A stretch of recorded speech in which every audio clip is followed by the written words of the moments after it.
lit. Alors, moi, j'étais musulmane il y a encore 2 mois et demi. Waouh. Et je suis médecin. On m'a annoncé un cancer des ovaires au mois de juin. D'accord, d'accord. Et pendant 3 semaines, 1 mois, en fait, j'étais très très mal, jusqu'à entendre parler de Jésus.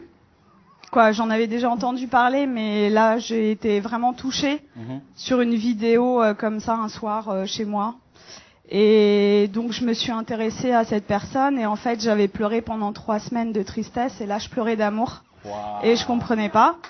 Donc, j'ai regardé beaucoup de vidéos témoignages sur Jésus. Et le soir même, c'était le 11 juillet de cette année 2018. Wow. Je me suis mise à genoux dans ma chambre pour la première fois de ma vie devant Dieu. Et j'ai supplié pendant 20 minutes, Jésus, si tu existes vraiment, moi ça me suffit pas d'entendre parler de toi. Je veux te voir. Et je veux te voir d'une façon que plus jamais de ma vie je vais douter de toi. Et en fait, pendant 20 minutes j'ai attendu, j'ai supplié à genoux. Et il s'est rien passé, je suis retournée dans mon lit et là j'ai entendu une voix qui me disait « Retourne-toi ». Et j'ai fait ma rebelle.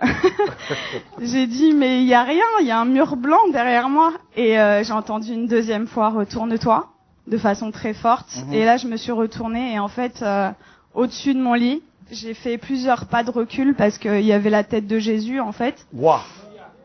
Et énorme. Et en fait dans ses yeux, ses yeux sont pas comme les nôtres en fait. Il y a pas un cercle quoi. Il y a tous les univers dans ses yeux.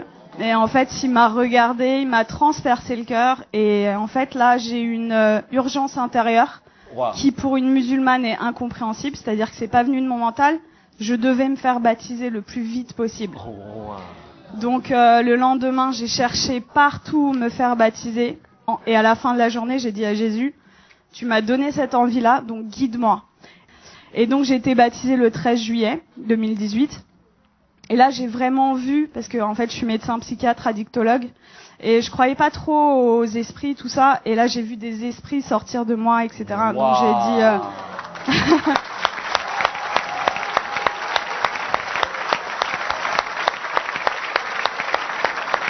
Est-ce que ça vous dérange de venir un peu? Hein? Ça vous dérange de venir? De quoi? Est-ce que vous pouvez venir? C'est possible? Ah oui, je peux. Mais là, c'est... Quand on parle de Jésus ici, là... Wow! Jésus... Attends. Merveilleux, merveilleux, Dieu pour moi, tout-puissant, Créateur, prince de la paix, il me sauve, il me garde en lui à jamais. Merveilleux, mon sauveur, mon Dieu, mon roi. Wow!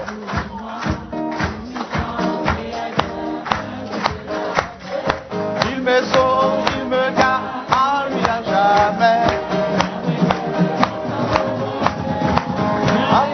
Merveilleux, merveilleux, Jésus est pour moi, puissant, créateur, prince de la paix. Il me sauve, il me garde en lui à jamais. Merveilleux, merveilleux, Jésus est pour moi, tout puissant, créateur, prince de la paix. il me sauve, il me garde en lui à jamais. Merveilleux, mon sauveur, mon Dieu, mon roi. Merveilleux, merveilleux, Jésus est pour moi, tout puissant, créateur, prince de la paix. Il me sauve, il me garde en lui à jamais. Merveilleux, mon sauveur, mon Dieu, mon roi.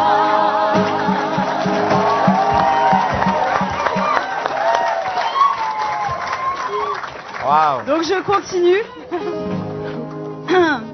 Donc là, j'ai vu des esprits sortir de moi et je rentre chez moi. C'était le 13 juillet. Et là, dans mon lit, je commence à parler une langue où je comprenais rien. Et là, je dis, mais qu'est-ce que c'est que ça? Et en fait, on m'a dit, après, c'est du parler en langue. Mais chez les musulmans, ça n'existe pas. Donc, moi, j'avais jamais entendu parler du parler en langue. Et ça a duré 3/4 d'heure, 1 heure. J'ai parlé une langue où je comprenais 0 mot. Et en fait, j'ai senti une énergie remonter de mon ventre. Et je prenais comme ça.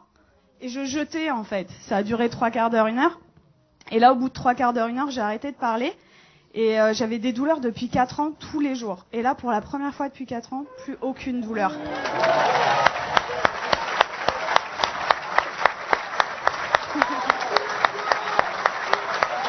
Wow.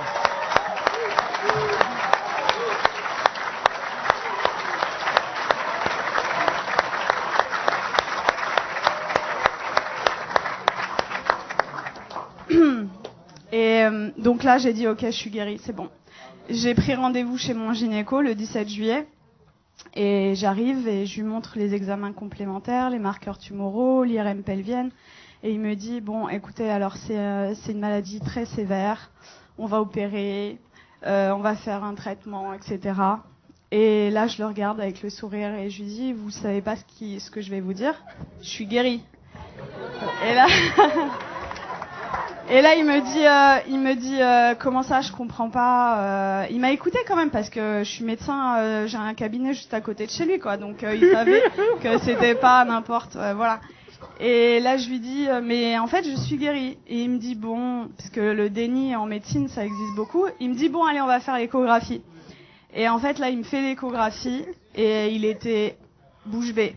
Donc, en fait, il passe sur l'ovaire gauche. Là, il me dit au ralenti, ovaire gauche normal. Et après, il passe sur l'ovaire droit et il me dit, ah, il y a 2 images. Je dis, ouais. Et il me dit, ah, mais attendez, c'est des follicules de maturation. Donc, en fait, les follicules de maturation, c'est ce qui donne les ovules. Et moi, je n'en avais plus. Donc, en fait, là, mes ovaires étaient morts et ils sont revenus à la vie. Oh.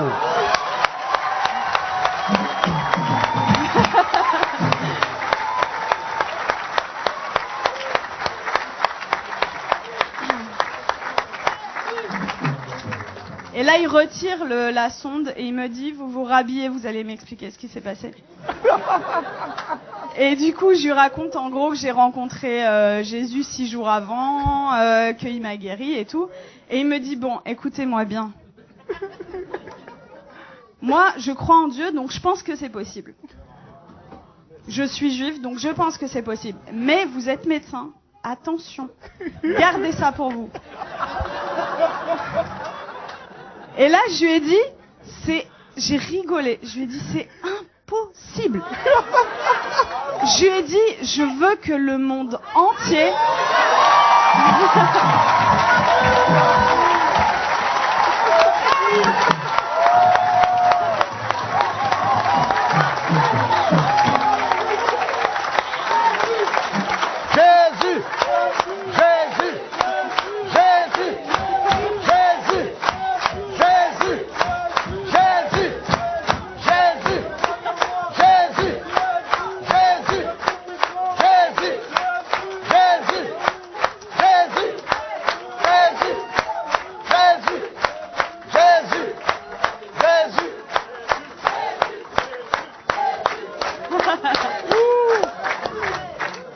Je lui ai dit, je veux que le monde entier sache que Jésus est vivant.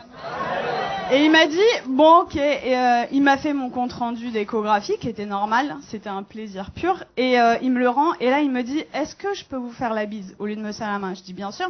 Et il me prend le visage et il me dit que Dieu vous garde. Et en fait, ce que je raconte partout autour de moi, c'est, tout à l'heure, le frère disait que vous aviez vécu au Cameroun l'acte des apôtres. En fait, c'est ce que je vis tous les jours, quoi. Et c'est-à-dire que je travaillais que en cabinet. Le Seigneur m'a amené à travailler à l'hôpital, aux urgences, et en fait, je vois des cas psychiatriques sévères. Et ma première garde après mon baptême, les infirmiers, le geste qu'ils ont fait le plus dans la nuit, c'était ça. Ils y croyaient pas, en fait. Il y avait que des miracles toute la nuit. Ils ont pas compris.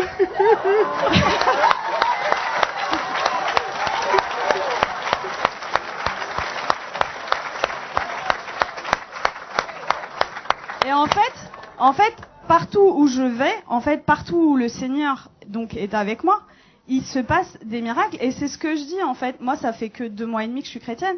Et je vois les frères et sœurs, ils osent pas parler de Jésus. Ils ont limite honte de lui. Je dis, mais oh! Moi, je vais au salon de coiffure, il y a des coiffeuses qui sont guéries. Je vais à la boulangerie, à la boulangère.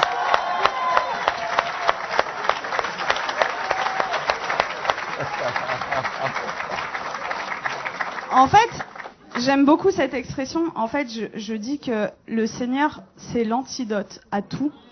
Et le monde entier a le poison. C'est-à-dire qu'ils connaissent pas Jésus.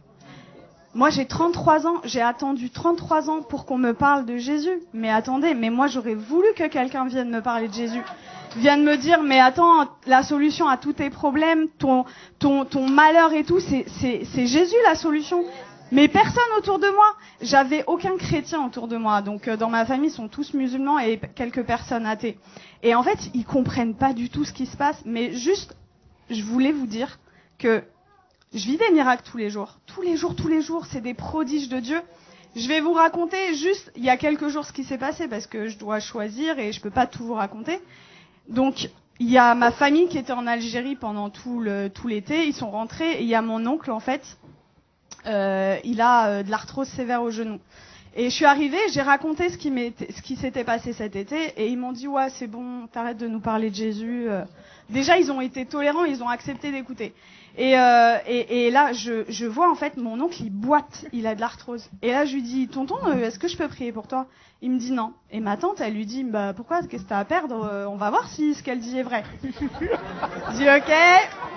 Et là, le Seigneur m'a donné le verset, vous savez, où il ressuscite une femme et il fait sortir tout le monde, en fait. Donc, en fait, j'ai pris mon oncle, je l'ai sorti du salon, et j'ai prié pour lui, et en fait, je lui dis, t'as mal à combien? Il me dit, à 7 sur 10. Il boitait. Et donc, je prie le Seigneur, et le Seigneur le guérit. Il me dit, mais j'ai plus mal du tout. Et là, il commence à courir dans toute la maison.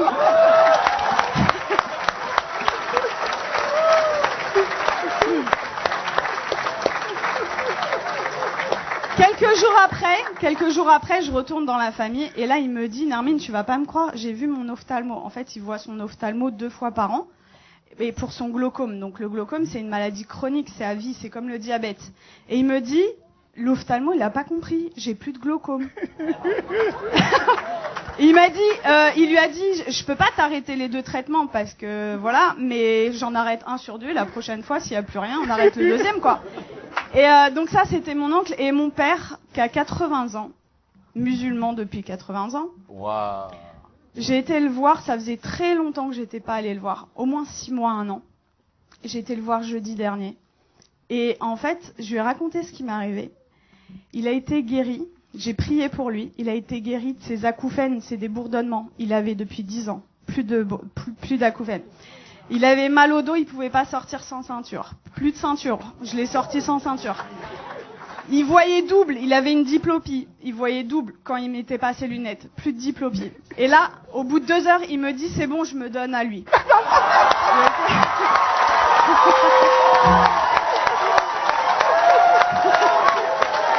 Jésus.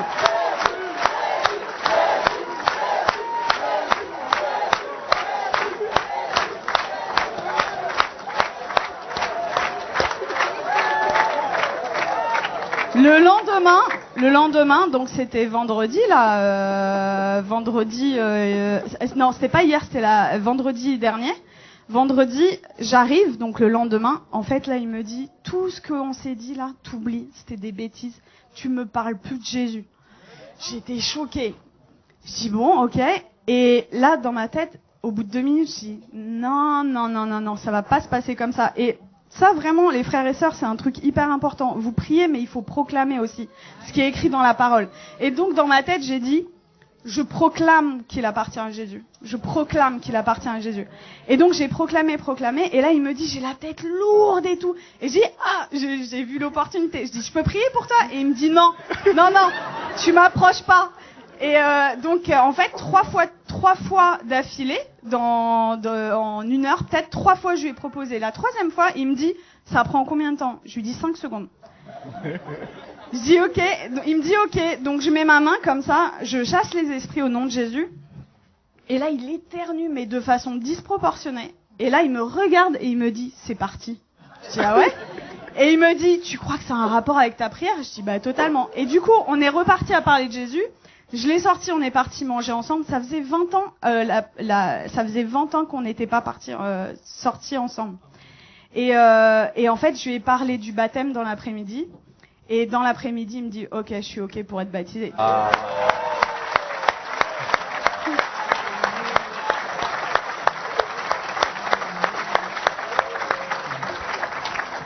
Et voilà, pour vraiment vous dire que rien n'est impossible, que vraiment ne perdez pas espoir avec vos familles, tout est possible. Pour nous c'est impossible, mais pour le Seigneur c'est possible. Et voilà, vraiment votre vie, ça devrait ressembler au l'acte des apôtres, quoi. Donc vraiment, n'ayez pas honte de parler de Jésus. Qu'est-ce que ça va vous coûter, vous passez à la boulangerie? Vous savez, moi, je suis dans ma voiture et même sur le périph', j'ai des gens, en fait, je loue le Seigneur, j'ai effacé toutes mes musiques du monde, là, et j'ai mis des louanges. Et donc, je chante et tout, et même sur le périph', il y a des gens, ils passent sur le périph', ils me font comme ça. Et moi, j'ouvre ma fenêtre et je leur dis, Jésus est la réponse. Et voilà, et en fait, ça franchement, si moi, en tant que médecin, et venant d'une famille de musulmans, je prends le risque. Vous qui avez votre famille, etc., qui croyez, mais osez quoi, parler de Jésus tout le temps, parce que voilà, c'est j'ai une image qui m'était venue, c'est limite non-assistance à personne en danger en fait, de pas parler de Jésus. C'est l'antidote des antidotes à tout, et vraiment, quand vous découvrez un antidote et que quelqu'un en face de vous a le poison, mais vous gardez pas l'antidote pour vous, quoi. C'est égoïste. Donc il faut le partager. Wow. Voilà. Et tout à l'heure, je suis arrivée, j'ai parlé avec Laurent et ça m'a beaucoup touchée parce que quand j'étais petite, en fait, quand on me demandait quel métier tu veux faire, je disais Mère Teresa. Et dans une famille musulmane, vous imaginez, et ils m'ont dit non, ça va pas être possible. Non, tu vas changer, tu changes. Et du coup, j'ai dit bon bah ok, je vais être médecin. Et en fait, c'est incroyable comment le Seigneur il est en train d'organiser les choses. Et du coup, quand Laurent m'a parlé d'orphelinat tout à l'heure, je sens que j'ai un appel fort Amen. Pour ça. Et voilà, on verra comment le Seigneur fait les choses. Mais voilà, Dieu vous aime beaucoup et croyez. Alléluia.